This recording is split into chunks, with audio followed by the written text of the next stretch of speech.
We all know that for maintenance of reproductive health, it is necessary to include all the four aspects of our reproductive system. These four aspects are social, emotional, behavioral and physical. There are a number of problems which are related with maintenance of this reproductive health, and one of such problem is the problem of infertility. So in this lecture we will study what is infertility and is there any method or solution to correct this infertility problem. So let's first of all define what is infertility. Infertility can be defined as failure to conceive when after 1 to 2 years of regular unprotected sexual cohabitation.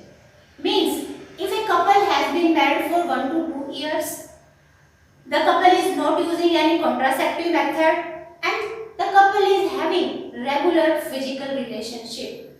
Even after that, the couple is not able to have their own child. The female is not able to conceive after such a long time of their marriage. This is infertility. Infertility can't be called as sterility because in sterility, husband and wife, they are not able to have their own child for lifetime. But this infertility can be corrected. You can call it a sort of relative sterility, where correction is possible if the defect is correctly diagnosed. If timely treatment is given, then problem can be solved out.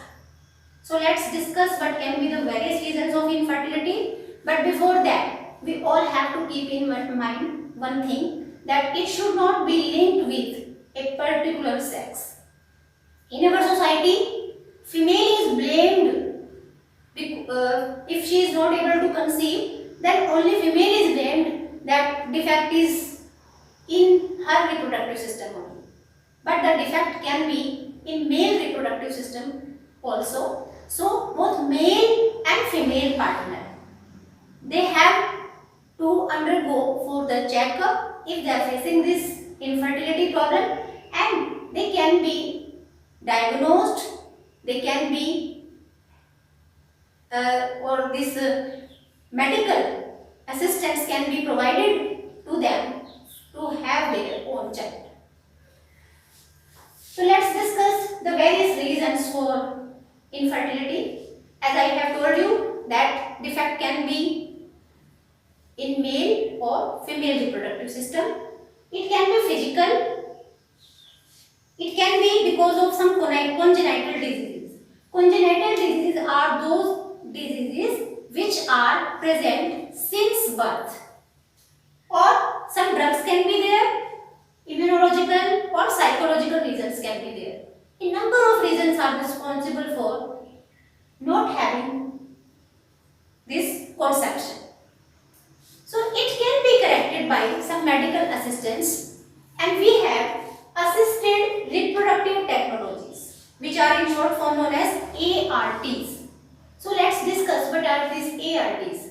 ART या assisted reproductive technologies ऐसी technologies होती हैं जो किसी भी couple में कोई भी डिफेक्ट है उनके रिप्रोडक्टिव सिस्टम से जुड़ा हुआ, उसको डायग्नोसिस के बाद करेक्ट करते हैं, जिससे कि वो कपल अपना खुद का जो उनका जो पेरेंटहुड का ड्रीम है उसे पूरा कर सकते हैं. So assisted reproductive technology I have mentioned a few here like embryo transfer, gamete intrafallopian transfer, ICSI and artificial insemination. इन सभी टेक्निक्स को या टेक्नोलॉजीज को अगर हमें डिस्कस करना है उससे पहले एक बार हम रिप्रोडक्टिव सिस्टम की बात करते हैं. अभी जैसे आपसे बात हुई कि मेल या फीमेल रिप्रोडक्टिव सिस्टम दोनों में डिफेक्ट हो सकता है और दोनों पार्टनर्स में से किसी भी पार्टनर को करेक्शन की जरूरत पड़ सकती है. सबसे पहले बात करते हैं फीमेल रिप्रोडक्टिव सिस्टम में. हम सबने पढ़ा है कि this egg is going to be produced by these two ovaries alternatively and the fertilisation will take place in these tubes, the fallopian tubes. Implantation will take place here.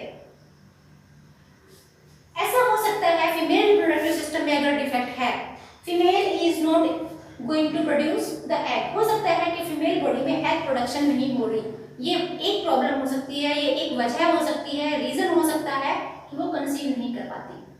दूसरा reason हो सकता है कि एग प्रोडक्शन होती है लेकिन उसके fallopian tubes हो सकता है ब्लॉक हो, तो एग प्रोडक्शन के बाद भी यहाँ पर क्या पॉसिबल नहीं है, फर्टिलाइजेशन प्रोसेस नहीं हो पा रही है। Third problem she can face because of defect in her reproductive system is that कि यहाँ पे एग प्रोडक्शन हो सकता है, यहाँ पे उसका फर्टिलाइजेशन प्रोसेस भी प्रॉपर हो जाती है, means fallopian tubes are not blocked, लेकिन जब फर्टिलाइजेशन प्रोसेस के बाद एम्ब्रियो डेवलपमेंट की बारी आती है तो उसका यूट्रस सुटेबल नहीं है, there is defect in her uterus that is not allowing the implantation process. तो अब इस फीमेल को जो प्रॉब्लम फेस करनी पड़ रही है, चाहे वो ओवरी में एग ना बनने की वजह से, चाहे हो सकता है फर्टिलाइजेशन प्रोसेस नहीं हो रही है या इम्प्लांटेशन नहीं हो पा रही है, इसे करेक्ट करवाया जा सकता है। Again I am using this term assisted reproductive technologies. इन्हें असिस्टेड इसलिए कहा क्योंकि ये रिप्रोडक्शन प्रोसेस को असिस्ट कर रही हैं, सपोर्ट कर रही हैं, जिससे कि वो कपल अपना खुद का जो उनका ड्रीम है to have their own baby, to have their own child, that can be accomplished. So यहाँ पे सबसे पहले suppose she is not able to produce her own egg. इस केस में दो टेक्निक्स की हम बात करेंगे। अगर फीमेल एग प्रोडक्शन नहीं कर पाती है, वहां पर उसकी असिस्टेंस कैसे की जा सकती है, she can have egg from any donor. किसी फीमेल जो हेल्दी फीमेल है उससे एग को लिया जा सकता है and this donated egg can be fertilised outside the body of the female. There can be in vitro fertilisation process. In vitro fertilisation process या IVF, it is a process in which the egg is fertilized outside the female body in lab conditions, in glass containers, and in which conditions, providing nearly the same conditions which are present in this natural body. Naturally sperms जब vagina से enter करते हैं, uterus से होते हुए fallopian tubes में जाते हैं और बहुत सारे इवेंट्स होने के बाद वो एग के साथ फ्यूज कर पाएंगे। अगर ये सारे इवेंट्स बजाय फीमेल बॉडी के लैब में करवाए जाए, किसी ग्लास कंटेनर में करवाए जाते हैं, in that case we are calling it in vitro fertilisation. तो यहाँ पे जो प्रॉब्लम उस फीमेल के साथ थी कि उसका एग प्रोडक्शन नहीं हो पाता है, वो प्रॉब्लम कैसे सॉल्व आउट हुई कि उसने एग किसी डोनर से लिए हैं, पहली बात। या दूसरा केस ऐसा भी हो सकता है कि वो एग प्रोडक्शन उसका चलता है लेकिन उसकी बॉडी में फर्टिलाइजेशन नहीं हो पाती है। ये दो प्रॉब्लम्स हो सकती हैं। तो इस केस में उसके खुद के एग्स को यहाँ से डॉक्टर्स जो है वो आइसोलेट किया जाता है। इन एग्स को, उस फीमेल के एग्स को लैब में फर्टिलाइज करवाया जाएगा। मींस लैब में फर्टिलाइजेशन की दो कंडीशंस में जरूरत पड़ती है, या तो एग फर्टिलाइज नहीं हो पा रहे because of blockage in this fallopian tubes, या इस फीमेल में वो एग प्रोडक्शन हो ही नहीं रही, इसीलिए उसे किसी दूसरी डोनर से लेने पड़ रहे हैं। दोनों ही केस में फर्टिलाइजेशन इन विट्रो करवाया जाएगा। और जब इन विट्रो फर्टिलाइजेशन हो जाता है तो आपको मालूम है वो जाइगोट इमीडिएटली क्लीवेज डिवीजन शुरू कर देता है। Means the zygote starts immediately forming the embryo bye cleavage divisions.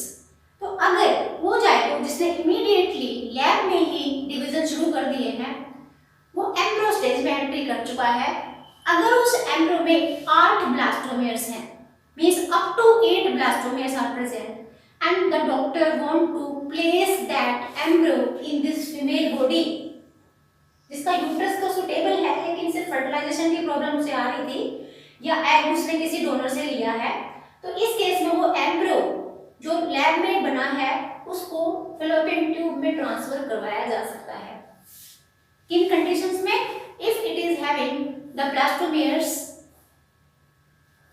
nearly 8 blastomeres are present in that embryo, that is known as ZIFT, zygote intrafallopian transfer. यहाँ पे वर्ड तो हमने zygote use किया है, एक्चुअली जाइगोट के तो immediately बाद embryo बनना शुरू हो जाता है, तो इसलिए जो ट्रांसफर किया जा रहा है वो एम्ब्रियो है, लेकिन इनिशियल स्टेजेस में ही है, इसलिए उसको फैलोपियन ट्यूब्स में ट्रांसफर किया जाएगा अगर उसमें अभी 8 ब्लास्टोमेयर स्टेज ही चल रही है।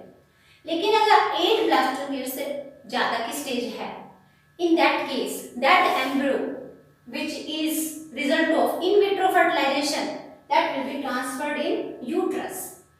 अगर blastomeres कम है up to 8 blastomere, then it will be transferred in the fallopian tube। This is known as zygote intrafallopian tube transfer। And if it is more than 8 blastomeres are in that embryo in the stages of embryo development having more blastomeres in it, then this embryo can be transferred in this uterus। If it is transferred in the uterus, it is known as intrauterine transfer। तो ये दोनों terms में common जो अगर बात की जाए तो क्या है, अगर दोनों में आपसे पूछा जाए कि what is common in between ZIFT and IUT, दोनों में आप लिखेंगे कि common thing is that this embryo has been formed outside the female body in vitro conditions। लेकिन डिफरेंस पूछा जाए तो आप कहेंगे in ZIFT the embryo is transferred in fallopian tube and in IUT it is transferred in the uterus। Second difference can be while performing ZIFT the embryo should have up to 8 blastomeres in it, and while performing IUT the embryo should have more than 8 blastomeres। तो ये difference है, और common चीज ये है कि ये दोनों जो स्ट्रक्चर्स बने हैं ये इन विट्रो फर्टिलाइजेशन से बने हैं। इसके बाद एक टर्म और आप यूज कर सकते हैं, इन विवो। इन विट्रो का मतलब जैसे अभी कहा कि लैब में वो सारी कंडीशंस क्रिएट करवाई जाए जो बॉडी में चलती हैं, और उन कंडीशंस में फर्टिलाइजेशन प्रोसेस करवाई जाती है। इन विट्रो फर्टिलाइजेशन होता है। ऐसे बेबीज की डेवलपमेंट, जो फीटस की डेवलपमेंट इस फीमेल में चलेगी जो ऐसे एम्ब्रियो से बन रहा है जिसका फर्टिलाइजेशन प्रोसेस ग्लास कंटेनर्स में करवाया गया था। ऐसे बेबीज को हम टेस्ट ट्यूब बेबीज कहते हैं। टेस्ट ट्यूब इसलिए कहा जाता है क्योंकि जो उनकी इनिशियल स्टेज थी, फर्टिलाइजेशन इवेंट जो था वो लैब में करवाया गया था, लेकिन उसके बाद की जो डेवलपमेंटल स्टेजेस हैं, एम्ब्रियो जब बनता है तो वो इम्प्लांट होना बहुत जरूरी है। वो कभी भी इन विट्रो नहीं हो सकता है, उसके लिए मदर के यूट्रस की जरूरत पड़ेगी, क्योंकि इम्प्लांटेशन के बाद जो कनेक्शन मेंटेन होना है, प्लेसेंटेशन होनी है, तो कंप्लीट जेस्टेशन पीरियड सिर्फ इन विवो कंडीशंस में, जैसे कहा इन विवो का मतलब होता है नेचुरल कंडीशंस। तो इनिशियल स्टेजेस करवाई जा सकती हैं लैब में, लेकिन कंप्लीट डेवलपमेंट कभी भी यूट्रस से बाहर नहीं हो सकता है। It has to be in vivo only. Next is gamete intrafallopian transfer, जिसको आप GIFT भी कहते हो। तो जैसे यहाँ पे बात थी कि अगर female is not able to produce egg, और if she is not able to provide condition for fertilization, तो इस केस में एम्ब्रियो बाहर डेवलप करवाया जा सकता है। एम्ब्रियो बाहर डेवलप करवाने के पीछे रीजन ये है कि एग उस फीमेल को किसी डोनर से लेना पड़ सकता है, या फर्टिलाइजेशन वो नहीं करवा पाती है तो इसीलिए वो फर्टिलाइजेशन प्रोसेस भी बाहर करवानी पड़ सकती है। लेकिन एक कंडीशन, अगर वो गैमीट बना नहीं पा रही है, मीन्स एग प्रोडक्शन नहीं हो पा रहा है, लेकिन yes, her fallopian tubes are suitable for fertilization. Yes, if her uterus is suitable for implantation, in that case, it is this problem can be corrected by taking the egg from any donor। यहाँ पर जब वो सिर्फ इसके पास एक ही problem है कि वो गैमीट नहीं बना पाती है, तो वो एग किसी डोनर से ले सकती है, और वो डोनेटेड एग यहाँ पे फैलोपियन ट्यूब्स में ट्रांसफर कर दिया जाएगा। उसके बाद सब कुछ इन विवो कंडीशंस में, नेचुरल कंडीशंस में एज इट इज चलने वाला है। मतलब उसके हस्बैंड के स्पर्म जब एंट्री करेंगे तो इस डोनेटेड एग के साथ फ्यूज करेंगे। फ्यूजन के बाद वो जब एम्ब्रियो बनेगा तो उस यूट्रस में अपने आप को इम्प्लांट कर देगा। सब कुछ बिल्कुल नेचुरल चल रहा है, सिर्फ यहाँ पर इस टेक्निक में गैमीट ट्रांसफर किया गया है। इन दोनों टेक्निक्स में डिफरेंस क्या है? ZIFT या IUT में एम्ब्रियो ट्रांसफर किया गया था, फर्टिलाइजेशन बाहर करवाया गया था, लेकिन यहाँ गैमीट इंट्राफैलोपियन ट्यूब ट्रांसफर के अंदर गैमीट ट्रांसफर किया जा रहा है। फर्टिलाइजेशन फीमेल बॉडी में ही चलना है, इन विवो कंडीशंस में ही चलना है। So this can be gamete intrafallopian tube transfer, GIFT। Third technique is ICSI। अब जैसे भी बात कर रहे थे इन विट्रो फर्टिलाइजेशन की, तो इन विट्रो फर्टिलाइजेशन दो तरीकों से हो सकता है। सपोज ये एग है और इसके आसपास ग्लास कंटेनर्स में, लैब कंडीशंस में वही सारी कंडीशन जो नेचुरल बॉडी के अंदर चलती है, वो कंडीशन जब दी जाती है तो स्पर्म्स जो है उनमें से कोई एक स्पर्म इस एग के साथ फ्यूज कर सकता है। एक तरीका ये है इन विट्रो फर्टिलाइजेशन का, जहां पे egg is surrounded by a number of sperms and one of these sperms they are going to fuse with that egg. But there is another method of fertilization. ऐसा हो सकता है इस टेक्निक में जिसको आप ICSI या इंट्रासाइटोप्लाज्मिक स्पर्म इंजेक्शंस कहते हैं। इंट्रासाइटोप्लाज्मिक वर्ड जब हमने यूज किया तो इसका मतलब है साइटोप्लाज्म के अंदर। यहाँ पे एग है, इसका साइटोप्लाज्म है, इसका यहाँ पर DNA है। अगर किसी सिरिंज की हेल्प से, with the help of any injection, if the DNA content of sperm is directly entered in this cytoplasm of egg, ये पहले जो कंडीशन बात की थी, यहाँ पे तो स्पर्म्स अक्रोसोम से लाइसिन्स रिलीज करेंगे, एग की वॉल को डिसॉल्व करेंगे, उसके बाद जाकर वो जो कंटेंट है DNA, स्पर्म का जो DNA है वो फीमेल एग में एंट्री करता है। ये थोड़ा सा लंबा टाइम लग जाएगा इस प्रोसेस में, लेकिन अगर डायरेक्टली आर्टिफिशियली अगर स्पर्म का DNA कंटेंट इंजेक्शन या सिरिंजेस की हेल्प से डायरेक्टली इस ओवम में ट्रांसफर कर दिया जाए तो भी फर्टिलाइजेशन प्रोसेस हो जाएगी। मिक्सिंग के लिए यहाँ पर सिरिंजेस का यूज किया गया है and this method is known as ICSI, intracytoplasmic sperm injection. ये एग किसी डोनर का हो सकता है, ये स्पर्म्स का जो कंटेंट है ये भी किसी डोनर का हो सकता है। ये डिपेंड करता है कि मेल या फीमेल रिप्रोडक्टिव सिस्टम किस में ये प्रॉब्लम चल रही है कि एग नहीं बन रहे हैं या स्पर्म्स नहीं बन पा रहे हैं। लेकिन फर्टिलाइजेशन का ये भी एक तरीका हो सकता है।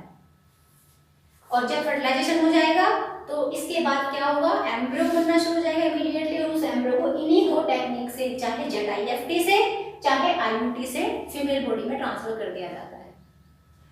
Now the third problem that female can face, that egg production मान लीजिए उसकी बॉडी में हो जाता है, वो फैलोपियन ट्यूब से उसके सुटेबल है कि वो वहां पर फर्टिलाइजेशन करवा सकती है, लेकिन प्रॉब्लम उसके यूट्रस में है। If she is not having suitable uterus for implantation then it is not possible to conceive।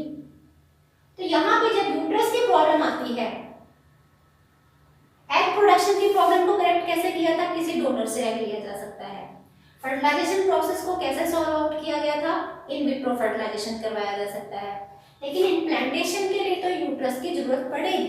और अब क्योंकि वो कपल, उस फीमेल का जो यूट्रस है वो सुटेबल नहीं है कि वो अपने फीटस को इम्प्लांट करवा सके, एम्ब्रियो को इम्प्लांट करवा सके, इस केस में यहाँ पर यूट्रस किसी डोनर का लिया जा सकता है। मींस एग और स्पर्म हस्बैंड और वाइफ दोनों के फ्यूज करवाए जा सकते हैं।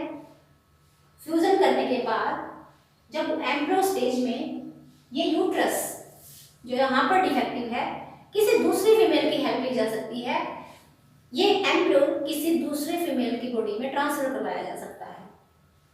तो वो जो एम्ब्रियो ट्रांसफर करवाया गया वो जेनेटिकली तो अपने ओरिजिनल मदर और फादर के जैसा होगा, क्योंकि एग प्रोडक्शन और स्पर्म प्रोडक्शन हस्बैंड वाइफ ने ही किया था। फर्टिलाइजेशन भी चाहे तो वो इन विवो करवाई गई है, चाहे वो इन विट्रो करवाई गई है, लेकिन जेनेटिकली वो जो जाइगोट बना, वो उन दोनों कपल का डीएनए है उसके अंदर। अब उसके बाद क्योंकि इम्प्लांटेशन की प्रॉब्लम है तो वो एम्ब्रियो चाहे तो ZIFT मेथड से चाहे IUT मेथड से किसी दूसरी फीमेल में ट्रांसफर करवाया जा सकता है, और ऐसे फीमेल्स को सरोगेट मदर्स कहा जाता है, जो उसे पूरे जेस्टेशन पीरियड तक अपने यूट्रस में अकोमोडेट करने वाली है। और हालांकि जैसे अभी बात की कि the surrogate mother will provide all the conditions necessary for the growth and development of the fetus, but she is not called as the genetic mother of that developing fetus. Genetically mother उसकी वो पहले female है जिसने सिर्फ uterus उसका defective था, इस वजह से किसी दूसरे फीमेल की हेल्प ली थी। So this can be another way to correct infertility problem. अब बात अगर करते हैं मेल रिप्रोडक्टिव सिस्टम की, तो मेल रिप्रोडक्टिव सिस्टम में भी बहुत सारी प्रॉब्लम्स हो सकती हैं। जैसे एक कॉमन प्रॉब्लम ये कि स्पर्म प्रोडक्शन नहीं हो पा रहा है, या तो बहुत कम ओलिगोस्पर्मिया की प्रॉब्लम है या एजोस्पर्मिया की प्रॉब्लम है, स्पर्म्स बन ही नहीं रहे हैं, या हो सकता है उस जो सीमेन में जो कंटेंट्स हैं, जो सेमिनल वेसिकल या प्रोस्टेट ग्लैंड के सीक्रेशंस हैं, उनमें कोई प्रॉब्लम है, हार्मोनल डिफेक्ट हो सकते हैं। Number of problems can be linked with the reproductive system of male also.